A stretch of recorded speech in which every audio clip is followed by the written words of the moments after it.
Sir तुम्हाला एक पहिली गोष्ट सांगायची असते की एक फाटलेला माणूस बरं का, हे जी जनता दिसते ना, हा जो समाज दिसतोय ना, हा कोणत्या राजकीय नेत्याचं जे एखाद्या स्वप्न असतं ना आयुष्य जगायचं राजकीय, ते आयुष्य हा माणूस जगतोय.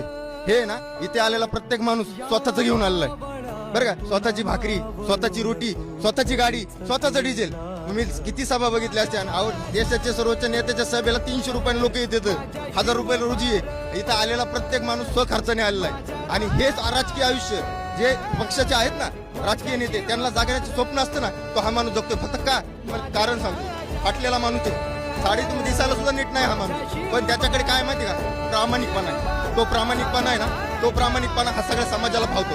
आणि आम्हाला पूर्ण विश्वास आहे आदरणीय मनोजदादा जरांगे पाटील हे आम्हाला पूर्ण समाजाला जे हवंय, जे 70 वर्षाचा लढा आहे तो माणूस करून दाखवतो 100%.